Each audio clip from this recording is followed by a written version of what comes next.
Di episode kali ini, 12 Pixel ngobrol bareng Anton Setiawan, mahasiswa teknologi rekayasa multimedia dari Politeknik Hasnur. Menariknya, di semester 2 aja Anton udah magang di Hafex Hasnur. Ini beberapa desain grafisnya dan di sini dia bakal sharing perspektifnya soal desain grafis. Mulai dari tren, software, sampai pandangannya tentang dunia visual di era digital. Buat kamu yang pengen nyemplung ke dunia kreatif atau sekadar penasaran soal desain grafis, episode ini cocok banget buat di sini.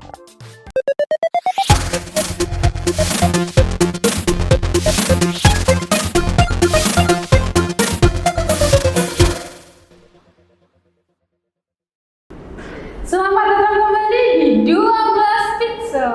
Aku Rami Dan aku Jana. Kali ini kita akan membahas tentang seputar dunia desain bersama teman kita dari mahasiswa Politeknik Hasnur. Boleh Kak perkenalkan dirinya dulu? Oke, baik. Kenalin, nama aku Anton Setiawan. Aku dari program studi teknologi rekayasa multimedia. Ya, itu aja sih. Jadi kan kita di sini mau bahas dunia desain kan. Kakak ini emang lebih expert di bidang desain atau emang pemula nih? Kalau dibilang expert atau pemula mungkin ada di tengah-tengahnya ya, intermediate gitu, menengah. Karena juga masih belajar. Kalau dibilang ahli juga enggak, karena masih banyak perlu yang dipelajari dan perbaiki juga. Biasanya kakaknya mendesain apa nih kira-kira? Kalau desain sendiri fleksibel sih, bisa semua desain gitu. Cuman kalau dominannya karena saat ini juga tren lagi bagus gitu ya di sosial media, lebih kayak ngebuat konten gitu sih, kayak tentang desain-desain konten-konten edukasi atau informatif gitu sih.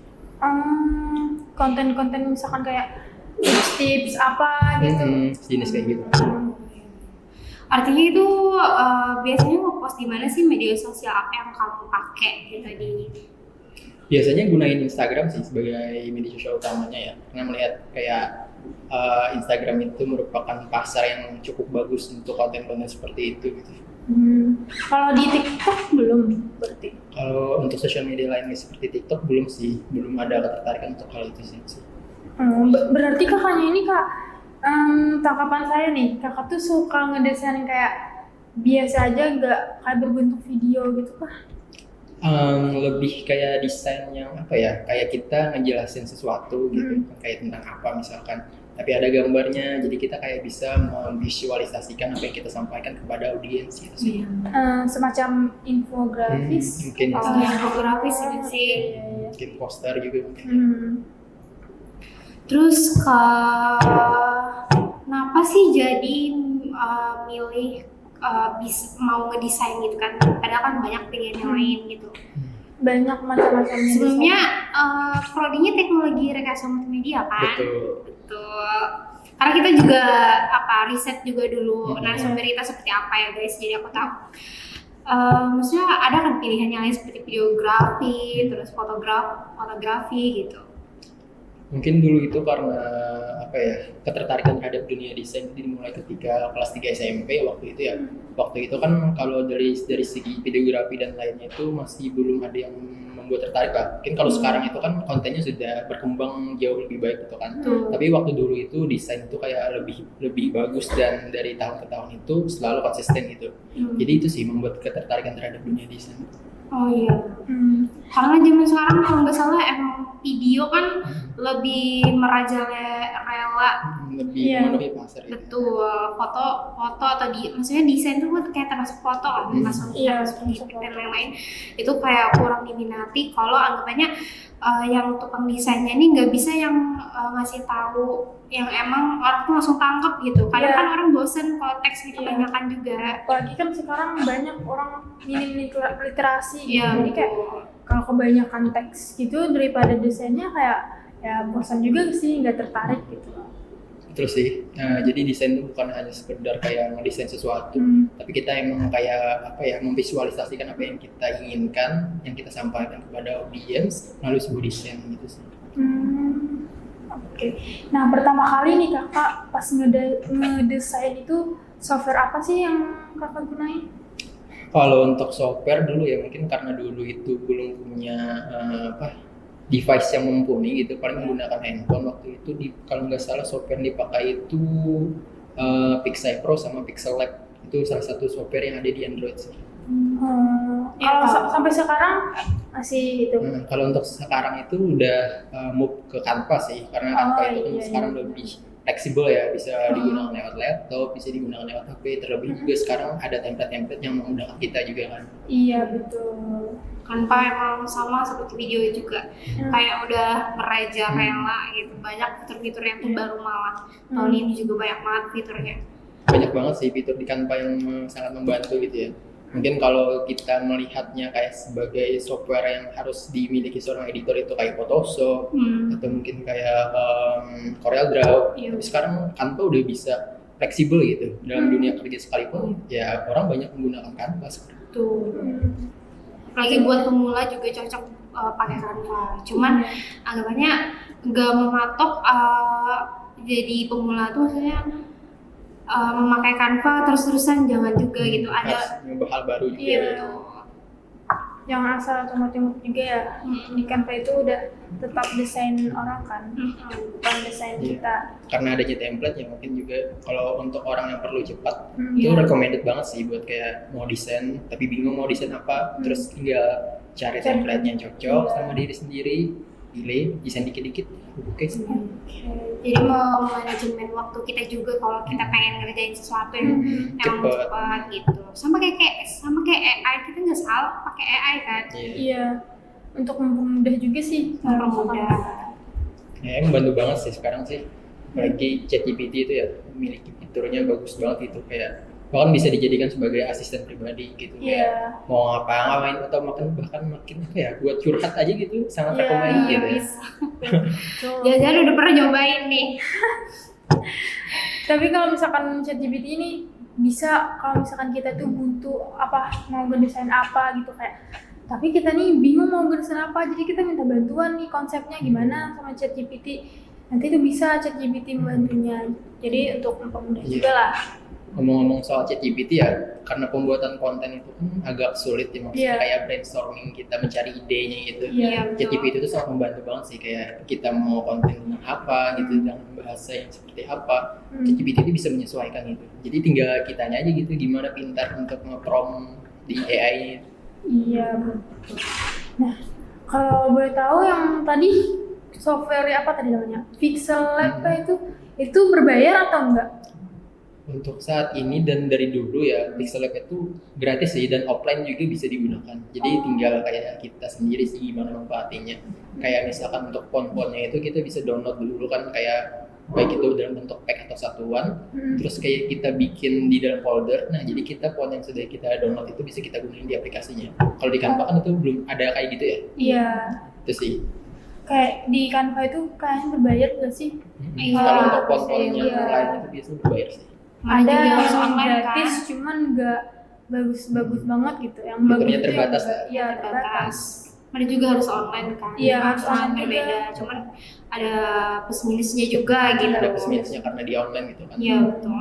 Tapi sebelumnya udah pernah nyoba software yang emang anggapannya selain Canva gitu. Kayak Ternyata aku perlu adaptasi gitu, atau perlu yang artinya ekstra lagi belajar ini, cuman aku tetap mau belajar kok yang itu. Cuma sementara aku pakai Canva aja dulu gitu.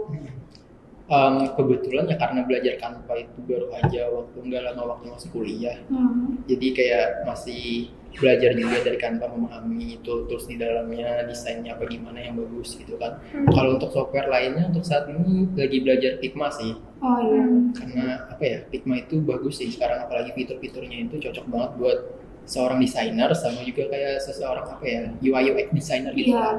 Jadi kayak buat pemrograman website itu recommended buat gunain Figma sih. Jadi untuk saat ini tuh bagus sih juga untuk dicoba. Lebih cocok kan ya kalau Figma buat UI UX tuh emang cocok di situ karena lebih mempermudah gitu kan. Sama juga kalau nggak salah itu ada salah satu fitur dari Figma yang dimana kayak kita sebagai desainer itu bisa bikin kayak prototipe dari suatu situs dari desain kita langsung jadi gitu. Jadi kayak kita nggak selalu keterbutuhan terhadap UI UX itu gitu. Jadi kita bisa membayangkan langsung kalau dalam bentuk website itu gimana. Oh iya betul.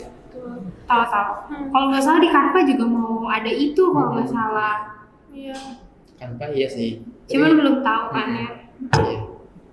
Selain Figma itu kan ada lagi aplikasi yang apa tuh namanya, Adobe Illustration kan? Illustrator. Iya, Illustrator. Atau Itu tuh Photoshop. udah pernah juga nggak nyoba? Kalau Adobe Illustrator itu pernah sih waktu nggak lama waktu masuk kuliah, tapi itu sempat belajar kayak dasar-dasarnya aja, kayak shape, kayak bentuk-bentuk kotak bulat segitiga gitu, kayak gimana ngebentuknya, terus kayak bikin ilustrasi dari bagian shape-shape itu menjadi sebuah poster gitu sih. Masih dasar lah masih. Masih dasar-dasarnya ya. Masih dasar-dasar. Belum coba yang akhirnya bikin infografis atau poster langsung di situ belum gitu. Iya. Karena kalau nggak salah kalau emang yang di AI itu emang asetnya kita bikin sendiri atau kita ngambil punya orang lain. Iya betul, kayak kita cari Google, cari secara manual lah, lalu kita input ke dalam softwarenya gitu. Berbeda dengan Canva kan, kalau Canva itu ada kayak Tersedia, elemen, iya. kayak elemen-elemen yang sudah tersedia, apalagi kalau kita sudah memiliki akun yang premium gitu. Jadi lebih ekstra waktunya lebih keluar ya kalau belajar kayak gitu. Lebih banyak lah tenaganya. Nah, berhubung kakak pernah udah nyoba ini apa tuh namanya, aplikasi software Adobe Illustrator sama Figma, itu kira-kira menurut kakak paling mudah antara dua itu apa? Kalau antara dua itu ya mungkin karena dari segi tampilan, kayak dari tampilan aplikasi itu terbiasa dengan tampilan aplikasi yang cukup sederhana. Mungkin Figma sih yang lebih mudah, kayak apa ya, toolsnya itu kayak umum gitu, lebih umum ditemui. Apalagi untuk software-software seperti di Android itu kan kita sudah mulai terbiasa lah dengan toolsnya. Jadi ketika ada Figma itu kayak kurang lebih aja sih, gitu sih. Tampilannya lebih enak gitu ya. Lebih enak buat desainer gitu, apalagi kayak kalau kita nggak terlalu suka tampilan yang terlalu banyak tools segala macam. Tuh, apalagi buat pemula emang pasti bingung kebanyakan toolsnya, walaupun toolsnya itu sebenarnya sama-sama aja, cuman tampilannya beda gitu. Biasanya bikin infografis ya Pak. Terus artinya di IG artinya lagi bangun personal branding juga gitu kan ya. Kalau dilihat di IG itu kan kakaknya bilang dulu ternyata di dunia desain dulu tuh emang sangat diminati, anggapnya kan itu hasilnya JPEG kan, bukan video. Sekarang malah video yang emang merajalela gitu. Apakah kakak tetap bertahan dengan desain itu? Apakah pengen rubah ke video gitu? Kalau untuk saat ini ya berhubung karena dunia desain juga masih tetap bagus gitu, mungkin masih tetap mau belajar desain, bahkan lebih mendalaminya lebih lanjut, kayak belajar hal yang belum pernah dipelajari lah sebelumnya. Kalau untuk video sendiri ada sih ketertarikan, kebetulan kan juga sebelumnya pernah kayak ngikutin lomba juga sama teman-teman dari TRM gitu kan, kayak lomba video pendek segala macam. Itu tertarik sih juga untuk memadukan kayak konsep-konsep yang sudah pernah kita buat sebelumnya gitu kan, lalu kita memvisualisasikannya melalui sebuah video. Mungkin bisa sih nanti ke depannya lagi. Karena kan masyarakat Indonesia juga, bukan masyarakat Indonesia sih, masalahnya manusia juga lebih tertarik di video kan, makanya video Kayak pendek lebih tersampaikan lah.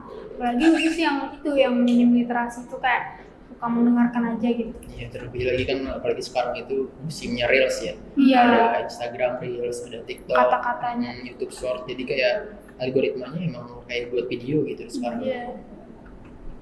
Padahal video pendek juga nggak tahu bagus kalau orangnya, tergantung konten kreatornya juga, pelaku yang membuat video tersebut gitu. Iya, betul. Kalau emang dia bisa menyampaikan, anggapnya informasinya tersampaikan dengan jelas, itu bagus. Malah kadang ada orang kan Indonesia kan masih kayak kemakan hoak mulu kan gitu kan ya. Padahal kayak orang yang apa sih, bisa jadi dia tuh menjelaskan setengah-setengah atau cuman menarik perhatian aja gitu, malah dianggap serius gitu. Itu yang bahaya banget sih. Iya, bahaya banget sih, apalagi buat anak-anak ya. Betul. Anak-anak yang kayak masih kecil gitu, sudah dikasih HP terus dipapari oleh konten-konten kayak gitu.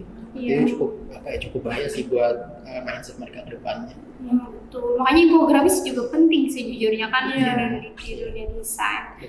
Itu emang harus yang dipertahankan gitu kan, anggapnya infografis sama juga kayak buku lembaran buku juga gitu. Cuma dalam bentuk kata-kata- yang lebih digital dan modern. Iya, Ya, untuk singkat juga yang infografis itu juga secara menyeluruh banget. Jadi kayak kita bisa nangkap intinya gitu dari infografis tadi. Betul, apalagi sekarang itu kan nggak semua orang suka baca buku ya. Iya. Jadi dengan adanya konten-konten yang apa yang Menarik. lebih familiar gitu bagi mereka, mungkin itu bisa lebih menarik sih bagi mereka. Iya, betul. Apalagi kita hidup di zaman teknologi kan, otomatis orang banyak gadget atau gen apa emang banyak lebih memakai teknologi gitu. Iya. Makanya pentingnya infografis itu juga. Terus artinya sekarang kakak semester berapa? Kalau untuk saat ini masih semester 2 sih. Gimana tuh belajar desain di semester 2 ini, ada peningkatan gitu kan? Sebelumnya emang belum pernah namanya desain kan, dari semester 1 sampai semester 2 ini apakah ada peningkatan gitu kayak oh ternyata kayak gini ya gitu. Ada sih beberapa kayak mungkin lebih, apalagi kan baru belajar Figma juga ya. Iya. Jadi kayak dari apa yang disampaikan oleh dosen gitu, kayak ada beberapa hal insight baru gitu yang didapatkan. Itu lumayan membantu sih untuk memahami dunia desain sekarang. Untuk desain sendiri, kalau untuk semester 1 sama 2 ini masih cukup dasar sih, maksudnya kayak kita nggak disuruh bikin yang hal-hal yang expert atau intermediate gitu, masih belajar juga kan teman-teman dari sini juga. Mungkin teman-teman dari TRM juga nggak dari lulusan yang emang betul. dari Nggak orang yang memiliki latar belakang terhadap dunia iya gitu ya. betul. Jadi kayak masih belajar dari nol lah. Iya, betul. Sama-sama belajar juga ya Sama-sama semuanya. belajar. Kalau mau tahu nih Kak, apa sih tips-tips untuk menjadi itu tadi desainer tadi? Ya desain grafis lah, Desainer bener. Iya iya. Ya mungkin desain itu mungkin kalau kita boleh definisikan gitu ya, desain itu bukan sesuatu hal yang ribet banget gitu.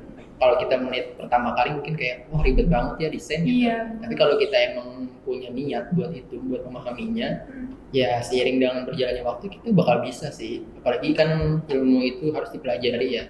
Yang namanya belajar itu nggak mungkin kita kayak 1-2 kali langsung bisa. Perlu pengulangan, gagal atau bahkan dan segala macamnya buat sampai bisa lebih baik lagi gitu sih. Iya betul banget sih. Namanya juga belajar, kita harus terus mengasah Iya. gitu. Iya, supaya berbentuk kayak apa tuh namanya? Terus berkembang Iya, lah, ada iya. progresnya, Iya, walaupun betul. kecil, yang penting ada progresnya teman-teman. Sama seperti ini ya, mungkin kayak waktu kita kecil gitu. Iya. Kalau mau berjalan ya mulai dari merangkak dulu gitu Iya. kan. Nggak mungkin kita langsung jalan Berdiri, waktu lahir gitu. lari. Iya, mungkin. Belajar Harus dulu. ada Iya, tahapan-tahapannya tahapan. dulu. Nah, mungkin kata-kata motivasi deh untuk teman-teman yang di luar sana yang apa nih namanya? Yang masih takut lah Iya. mau memulai desain, entah Iya, entah device-nya yang kurang atau anggapannya kayak aku nggak bisa gambar atau aku nggak bisa berpikir ya, anggapnya kan kalau ngedesain kan harus ada punya kreativitas juga gitu kan. mungkin Kita- selera desain mungkin beda Kak. Jadi kayak dia ini kayak gak pede gitu buat nge-up ke sosial media, nge-share buat nunjukin ke teman-teman yang lain di luar sana. Dia nggak pede itu. Jadi apa nih kata-kata motivasinya buat teman-teman di luar sana? Kalau untuk desain sendiri ya mungkin karena dulu juga ngedesain masih belum cukup bagus, tapi memberanikan diri gitu buat nge-publish hasil karya kita ke media sosial. Seiring dengan berjalannya waktu itu menjadi sesuatu hal yang terbiasa sih, maksudnya kayak kita nggak terlalu mikirin lagi apa yang orang lain pikir gitu, tapi kita lebih berpikir kayak apa yang kita hasilkan hari ini apakah sudah cukup bagus, terus kedepannya apakah sudah berkembang gitu kan. Nah dan jadikan juga keterbatasan kayak software segala macam, apalagi sekarang itu kan zaman sudah canggih, ada internet, ada AI itu luar biasa sih, maksudnya kayak kita bisa memahami sesuatu dengan bahasa yang lebih sederhana gitu kan. Terus kayak dunia desain itu sendiri juga sekarang lebih fleksibel, dengan adanya Canva dan segala macam itu bukan harus menjadi suatu alasan lagi sih untuk nggak bisa mendesain di zaman sekarang. Oke, udah banyak akses yang mudah sekali buat kita Iya. belajar Kalau gitu. dibandingkan sama zaman dulu kan kayak jauh banget lah ya. Kalau kita dulu tuh akses terhadap internet sendiri masih kurang. Sekarang itu kita sudah diwadahi untuk hal-hal seperti itu, jadi nggak ada alasan sih harus buat hal-hal kayak gitu. Yang penting dia punya keinginan untuk Iya. belajar gitu. iya. Kalau cuma mau doang nggak ada actionnya ya sia-sia juga gitu kan ya. Dan juga gak membanding-bandingkan hasil desain kita dengan orang lain gitu kan, Iya. beda gitu Beda. hasil kita sama orang lain. Iya betul. dan juga kita nggak tahu gitu orang lain itu bisa belajar desain yang kayak gitu tuh udah berapa lama gitu Iya, kan. Jadi kita kita nggak nggak tahu. bisa kayak ngejustify langsung kayak wah desain aku beda sama dia, kayak langsung mendapat kita nggak tahu juga ya maksudnya kayak Iya. mereka berapa lama belajarnya. Tuh. banyak ilmu baru sih yang kita dapat dari kakaknya nih, kayak anggapannya sebagai pemula juga, padahal baru pemula juga, baru semester 2 ya kak. Iya. Itu tuh nggak buat kita tuh anggapannya hambatan buat orang yang emang pengen belajar, entah itu dari nol atau dia malah jurusannya prodinya itu tetap tapi dia nggak bisa Iya. semua tuh perlu proses dan perlu belajar. Intinya satu aja dulu, berani mencoba. Betul. Berani mencoba sesuatu hal yang baru. Jangan Iya. stuck di situ-situ aja gitu. Dan berani coba tuh juga jangan lupa berevaluasi. Iya. Kalau cuman coba-coba aja dulu, coba aja terus kan nggak ada evaluasinya, sama sia-sia aja nge-stucknya di situ doang. Tuh. Makasih ya Kak. Terima kasih kakak untuk sharing-sharingnya mengenai sama-sama. dunia desain di hari ini. Oke guys, sampai sini dulu bincang-bincang kita hari ini. Jangan lupa pantau terus channel YouTube 12 Pixel. Jangan lupa comment, like, and subscribe channel 12 Pixel. Bye-bye. Bye.